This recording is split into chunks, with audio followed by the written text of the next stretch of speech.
Hi ಕಲ್ಪಾಸ್ ಚಾನಲ್ಗೆ ಎಲ್ಲರಿಗೂ ಸ್ವಾಗತ. ಇವತ್ತು ನಾನು ಹಲಸಿನ ಹಣ್ಣಿನಿಂದ 2 ತರಹದ ಸ್ವೀಟ್ ಮಾಡ್ತಾಯಿದ್ದೀನಿ. ಯಾವ ರೀತಿ ಮಾಡೋದು ಅಂತ ನೋಡ್ಕೊಳ್ಳೋಣ ಬನ್ನಿ. ಅದಕ್ಕೂ ಮುಂಚೆ ನನ್ನ ಚಾನಲ್ಗೆ ಸಬ್ಸ್ಕ್ರೈಬ್ ಆಗದೇ ಇರೋರು ಖಂಡಿತವಾಗಿ ಸಬ್ಸ್ಕ್ರೈಬ್ ಆಗಿ, ಲೈಕ್ ಮಾಡಿ, ಶೇರ್ ಮಾಡಿ ಹಾಗೂ ಕಮೆಂಟ್ಸ್ ಮೂಲಕ ತಿಳಿಸಿ ಅಂತ ಹೇಳ್ತಾ, ಯಾವ ರೀತಿ ಹಲಸಿನ ಹಣ್ಣಿನ ಸ್ವೀಟ್ಸ್ ಮಾಡೋದು ಅಂತ ನೋಡ್ಕೊಳ್ಳೋಣ. ಒಂದು ಪಾತ್ರೆ ಇಟ್ಕೊಂಡಿದ್ದೀನಿ. ಅದಕ್ಕೆ ನಾನು 1 ಕಪ್ಪಿನಷ್ಟು ಅಕ್ಕಿನ ಹಾಕ್ಕೊಳ್ತಾ ಇದ್ದೀನಿ. ಅಕ್ಕಿನ ಕ್ಲೀನಾಗಿ ತೊಳ್ಕೊಬೇಕಿವಾಗ. ನೋಡಿ, ನಾನು ತೊಳೆದು ಬಿಟ್ಟು ಇಟ್ಕೊಂಡಿದ್ದೀನಿ. ಒಂದು 3ರಿಂದ 4 ಸಲ. ಸೊಸೈಟಿ ಅಕ್ಕಿ ಇದು. ತಿಂಡಿ ಮಾಡೋ ಅಕ್ಕಿ ಕೂಡ ತೊಗೋಬೋದು ನೀವು. ಇವಾಗ ಇದಕ್ಕೆ ನೀರನ್ನು ಹಾಕಿಬಿಟ್ಟು 2ರಿಂದ 3 ಗಂಟೆಗಳ ಕಾಲ ನೆನೆಯೋದಕ್ಕೆ ಇಟ್ಬಿಡಬೇಕು. ಇವಾಗ ನೆಂದಿದೆ ನೋಡಿ, 2 ಗಂಟೆಗಳ ಕಾಲ ನಾನು ನೆನೆಸ್ಕೊಂಡಿದ್ದೀನಿ. ಇದನ್ನು ಇವಾಗ ರುಬ್ಕೋಬೇಕಾಗತ್ತೆ. ಇದರ ಜೊತೆಗೆ ಬೇರೆ ಇಂಗ್ರೀಡಿಯೆಂಟ್ಸ್ ಕೂಡ ಸೇರಿಸ್ಕೊಂಡು ನಾವು ಇವಾಗ ರುಬ್ಕೋಬೇಕಾಗತ್ತೆ. ನೀರನ್ನೆಲ್ಲ ಬಸಿದ್ಬಿಟ್ಟು ಒಂದು ಬೇರೆ ಪಾತ್ರೆಗೆ ಇವಾಗ ನಾನು ಅಕ್ಕಿನ ಹಾಕಿಟ್ಕೊಂಡಿದ್ದೀನಿ. ನೀರು ಸ್ವಲ್ಪನೂ ಇರಬಾರ್ದು, ಆ ರೀತಿಯಾಗಿ ಅಕ್ಕಿ ಹಾಕ್ಕೋಬೇಕು. ಅದೇ ಪಾತ್ರೆಗೆ ಇವಾಗ 1 ಕಪ್ ಅಕ್ಕಿ ತೊಗೊಂಡಿದ್ದೆ ಅಲ್ವಾ, 2 ಕಪ್ಪಿನಷ್ಟು ಹಲಸಿನ ಹಣ್ಣನ್ನು ಹಾಕ್ಕೊಳ್ತಾ ಇದ್ದೀನಿ. ಸಣ್ಣಗೆ ಹೆಚ್ಚಿಬಿಟ್ಟು ಹಾಕ್ಕೊಂಡಿದ್ದೀನಿ. ಈ ರೀತಿ ಹಾಕ್ಕೊಂಡ್ರೆ ರುಬ್ಬೋದಕ್ಕೆ ಈಸಿ ಆಗುತ್ತೆ. 3/4 ಕಪ್ಪಿನಷ್ಟು ಕಾಯಿ ತುರಿ ಹಾಕ್ಕೊಂಡಿದ್ದೀನಿ. 1/3 ಕಪ್ಪಿನಷ್ಟು ಬೆಲ್ಲ ಕೂಡ ಹಾಕ್ಕೊಳ್ತಾ ಇದ್ದೀನಿ. ಹಾಗೂ ಸ್ವಲ್ಪ ಏಲಕ್ಕಿ ಪುಡಿ ಕೂಡ ಇವಾಗ ಒಂದು ಅರ್ಧ ಸ್ಪೂನಿನಷ್ಟು ಏಲಕ್ಕಿ ಪುಡಿ ಹಾಕ್ಕೊಳ್ತಾ ಇದ್ದೀನಿ. ಇವಾಗ ಎಲ್ಲ ಕ್ಲೀನಾಗಿ ಮಿಕ್ಸ್ ಮಾಡ್ಕೋಬೇಕು. ಏಲಕ್ಕಿ ಪುಡಿ, ಬೆಲ್ಲ, ಕಾಯಿ ತುರಿ ಹಾಗೂ ಹಲಸಿನ ಹಣ್ಣು, ಅಕ್ಕಿ ಎಲ್ಲ ಹಾಕಿದ್ದೀವಲ್ವ, ಎಲ್ಲದನ್ನು ಕ್ಲೀನಾಗಿ ಮಿಕ್ಸ್ ಮಾಡ್ಕೋಬೇಕು. ಬೆಲ್ಲನ ನಿಮ್ಮ ರುಚಿಗೆ ತಕ್ಕಷ್ಟು ಹಾಕ್ಕೋಬೋದು.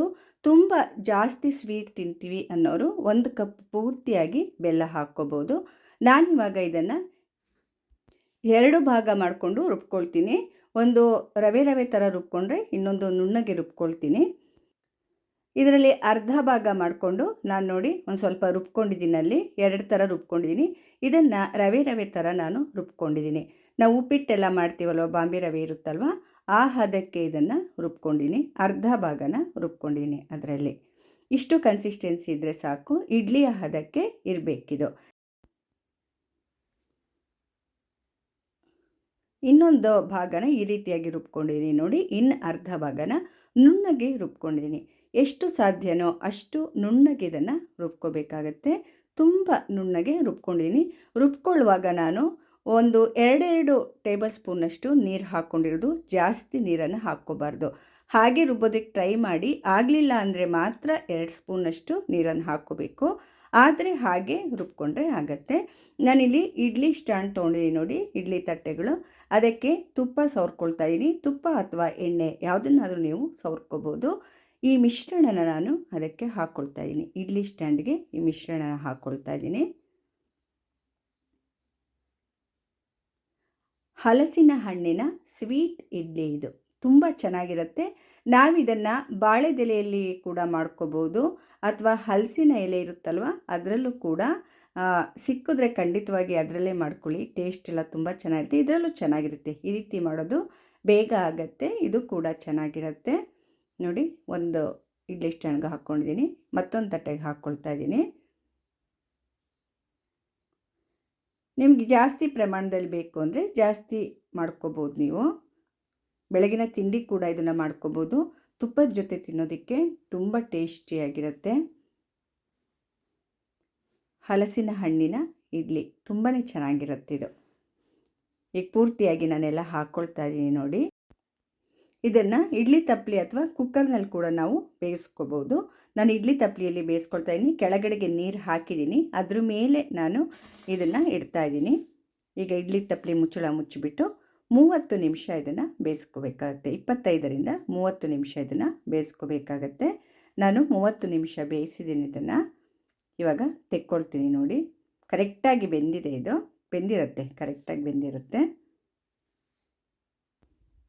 ಇದನ್ನೆಲ್ಲ ಒಂದು ಪ್ಲೇಟ್ಗೆ ತೆಕ್ಕೊಳ್ತೀನಿ. ಇವಾಗ ಚೆನ್ನಾಗಿ ಬೆಂದಿದೆ ಇದು. ಒಂದು ಸ್ಪೂನ್ ಸಹಾಯದಿಂದ ಸ್ಪೂನ್ನ ಫಸ್ಟು ನೀರಿಗೆ ಎದ್ದುಬಿಟ್ಟು ಆಮೇಲೆ ಈ ರೀತಿ ತೆಗೆಯೋದು ಒಳ್ಳೆಯದು, ಅಂಟೋದಿಲ್ಲ. ತುಂಬ ಚೆನ್ನಾಗಿ ಬಂದಿದೆ ನೋಡಿ. ಚೆನ್ನಾಗಿ ಬೆಂದಿದೆ, ತುಂಬ ಚೆನ್ನಾಗಿ ಬಂದಿದೆ. ಟೇಸ್ಟ್ ಕೂಡ ತುಂಬಾ ಚೆನ್ನಾಗಿರುತ್ತೆ. ಬೆಳಗಿನ ತಿಂಡಿಗೆ ಇದನ್ನು ಮಾಡ್ಕೋಬೋದು. ಹಲಸಿನ ಹಣ್ಣಿನ ಕಾಲದಲ್ಲಿ ಖಂಡಿತವಾಗಿ ಮಾಡ್ಕೊಳ್ಳಿ. ಹಲಸಿನ ಹಣ್ಣು ತರ್ತಿರಲ್ವ ಮನೆಗೆ, ಟ್ರೈ ಮಾಡಿ, ಚೆನ್ನಾಗಿರುತ್ತೆ. ಒಂಥರ ಹೊಸ ರೀತಿಯಲ್ಲಿ ತುಂಬಾ ಚೆನ್ನಾಗಿರುತ್ತೆ. ಮಲೆನಾಡು ಕಡೆ ಎಲ್ಲ ಇದನ್ನು ಯಾವಾಗಲೂ ಕೂಡ ಮಾಡ್ತಾರೆ. ಅಲ್ಲೆಲ್ಲ ಹಲಸಿನ ಹಣ್ಣು ತುಂಬ ಜಾಸ್ತಿ ಇರುತ್ತೆ ಅಲ್ವಾ, ಆದ್ದರಿಂದ ಯಾವಾಗಲೂ ಮಾಡ್ತಾರೆ ಮಲೆನಾಡು ಸೈಡಲ್ಲೆಲ್ಲ.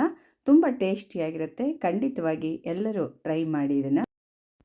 ಹಲಸಿನ ಇಡ್ಲಿ ಎಲ್ಲದನ್ನು ಈಗ ತೆಗೆದಿಟ್ಕೊಂಡಿದ್ದೀನಿ ನೋಡಿ. ತುಂಬ ಚೆನ್ನಾಗಾಗಿದೆ ಇದು. ಮೃದುವಾಗಿ ತುಂಬಾ ಚೆನ್ನಾಗಿದೆ, ತುಂಬ ಮೃದುವಾಗಿದೆ. ಇವಾಗ ನಾವು ನುಣ್ಣಗೆ ರುಬ್ಕೊಂಡಿದ್ವಲ್ವ, ಅದರಲ್ಲಿ ಹಲಸಿನ ಹಣ್ಣಿನ ಮುಳುಕನ್ನು ಮಾಡೋಣ. ಅದಕ್ಕಾಗಿ ನಾನಿವಾಗ ಎಣ್ಣೆನ ಕಾಯೋದಕ್ಕೆ ಇಟ್ಕೊಂಡಿದ್ದೀನಿ. ಎಣ್ಣೆ ಕಾಯ್ದ ನಂತರ ನಾನು ನೋಡಿ ಒಂದು ಸ್ಪೂನಲ್ಲಿ ಈ ರೀತಿ ತೊಗೊಂಡು ಹಾಕಬೇಕು ಇದನ್ನು ಮುಳುಕನ್ನು, ಅಥವಾ ಕೈ ಸಹಾಯದಿಂದಲೂ ನಾವು ಹಾಕ್ಕೋಬೋದು. ನೋಡಿ ಇಷ್ಟು ತುಂಬ ನುಣ್ಣಗಿದನ್ನು ರುಬ್ಕೊಂಡಿದ್ದೀನಿ. ಇವಾಗ ಸ್ಪೂನ್ ಸಹಾಯದಿಂದ ಎಣ್ಣೆ ಕಾಯ್ದ ನಂತರ ನೋಡಿ ಈ ರೀತಿ ಬಿಟ್ಕೊಂಡು ಹೋಗೋದು ಅಷ್ಟೇ. ತುಂಬ ಸುಲಭವಾಗಿ ಹಾಕ್ಕೋಬೋದು ನಾವು ಮುಳುಕನ್ನು. ಇದಂತೂ ತುಂಬಾ ಚೆನ್ನಾಗಿರುತ್ತೆ. ಹಲಸಿನ ಹಣ್ಣಿನ ಮುಳುಕ ತುಂಬ ಟೇಸ್ಟಿಯಾಗಿರುತ್ತೆ. ಸುಲಭವಾಗಿ ಬಿಟ್ಬಿಡ್ಬೋದು ಸ್ಪೂನಲ್ಲಾದರೆ. ನೋಡಿ ಕರೆಕ್ಟಾಗಿ ಒಂದೇ ಪ್ರಮಾಣದಲ್ಲಿ ಸುಲಭವಾಗಿ ಬಿಡ್ಬೋದು. ಕೈಯಲ್ಲಿ ಕೂಡ ನಾವು ಬಿಡ್ಬೋದು. ಸ್ಪೂನಲ್ಲಾದರೆ ಈಸಿಯಾಗಿ ಆಗಿಬಿಡತ್ತೆ. ನೋಡಿ ಸ್ವಲ್ಪ ಮೇಲ್ಗಡೆನೆ ಕಾಣ್ತಾ ಇದೆ ಬೆಂದಿರೋದು. ಈ ರೀತಿ ಬೆಂದಾಗ ನಾವು ತಿರುಗಿಸ್ಕೋಬೇಕಾಗತ್ತೆ. ಇದನ್ನು ಕ್ಲೀನಾಗಿ ಬಂದುಬಿಡುತ್ತೆ. ನೋಡಿ ಈ ಥರ ಎಲ್ಲ ತಿರುಗಿಸ್ಕೊಳ್ತಾ ಇದ್ದೀನಿ ನೋಡಿ ನಾನು. ಇನ್ನೊಂದು ಸೈಡ್ ಕೂಡ ಇದೇ ರೀತಿ ಬೇಯಬೇಕಾಗತ್ತೆ. ಬೇಗ ಬೆಂದುಬಿಡತ್ತೆ ಈ ಹಲಸಿನ ಹಣ್ಣಿನ ಮುಳುಕ, ತುಂಬ ಬೇಗ ಬೆಂದುಬಿಡತ್ತೆ. ಟೇಸ್ಟ್ ಕೂಡ ಅಷ್ಟೇ ಚೆನ್ನಾಗಿರುತ್ತೆ. ಇನ್ನೊಂದು ಸೈಡ್ ಕೂಡ ಚೆನ್ನಾಗಿ ಬೆಂದಿದೆ ನೋಡಿ. ಇಷ್ಟಾದರೆ ಸಾಕು. ಇವಾಗ ಇದನ್ನೆಲ್ಲ ತೆಗೆದಿಟ್ಕೊಳ್ತೀನಿ ನಾನು. ಚೆನ್ನಾಗಿ ಎಣ್ಣೆನೆಲ್ಲ ಕ್ಲೀನಾಗಿ ಈ ರೀತಿ ಇಳಿಸ್ಬಿಟ್ಟು ಆಮೇಲೆ ತೆಗೆದಿಟ್ಕೊಂಡ್ರೆ ಒಳ್ಳೆಯದು. ಈ ರೀತಿ ಬೇರೆ ಜಾಲರಿಗೆ ಹಾಕ್ಕೊಂಡು ಕ್ಲೀನಾಗಿ ಎಣ್ಣೆ ಇಳ್ಕೊಳ್ಳುತ್ತೆ ಎಲ್ಲ. ಇದೇ ಥರ ನಾನು ಎಲ್ಲ ಮುಳುಕನ್ನು ಕೂಡ ಮಾಡಿಕೊಂಡು ಇಲ್ಲಿ ತಟ್ಟೆಗೆ ಹಾಕ್ಕೊಂಡಿದ್ದೀನಿ ನೋಡಿ.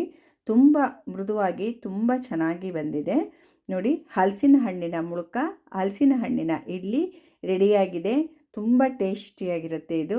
ಹಲಸಿನ ಹಣ್ಣು ಇದು ತುಂಬ ಸ್ವೀಟ್ ಆಗಿದೆ, ಆದ್ದರಿಂದ ನಾನು ಮುಕ್ಕಾಲು ಕಪ್ ಬೆಲ್ಲ ಹಾಕಿದ್ದೀನಿ. ತುಂಬ ಸ್ವೀಟ್ ಬೇಕು ಅನ್ನೋರು 1 ಕಪ್ ಕೂಡ ನೀವು ಹಾಕ್ಕೋಬೋದು. 2 ಅಡುಗೆನೂ ಕೂಡ ತುಂಬಾ ಟೇಸ್ಟಿಯಾಗಿರುತ್ತೆ. ಖಂಡಿತವಾಗಿ ಎಲ್ಲರೂ ಟ್ರೈ ಮಾಡಿ, ಎಲ್ಲರಿಗೂ ಇಷ್ಟ ಆಗುತ್ತೆ ಇದು. ಇಡ್ಲಿ ನೋಡಿ ಎಷ್ಟು ಮೃದುವಾಗಿದೆ ಅಂತ ತೋರಿಸ್ತೀನಿ. ತುಂಬ ಮೃದುವಾಗಿರುತ್ತೆ, ತುಂಬ ಟೇಸ್ಟಿಯಾಗಿರುತ್ತೆ. ನೋಡಿ ಎಷ್ಟು ಚೆನ್ನಾಗಿ ಬಂದಿದೆ ಅಂತ. ಟೆಕ್ಸ್ಚರ್ ಕೂಡ ಎಷ್ಟೊಂದು ಚೆನ್ನಾಗಿ ಬಂದಿದೆ ಅಲ್ವಾ. ಮುಳುಕ ತೋರಿಸ್ತೀನಿ ನೋಡಿ. ಮುಳುಕ ಎಷ್ಟು ಮೃದುವಾಗಿದೆ ನೋಡಿ. ತುಂಬ ಸ್ಮೂತಾಗಿ ಸಖತ್ತು ಚೆನ್ನಾಗಿ ಬಂದಿದೆ ಮುಳುಕ. ತುಂಬ ಟೇಸ್ಟಿಯಾಗಿ ಕೂಡ ಇರುತ್ತೆ.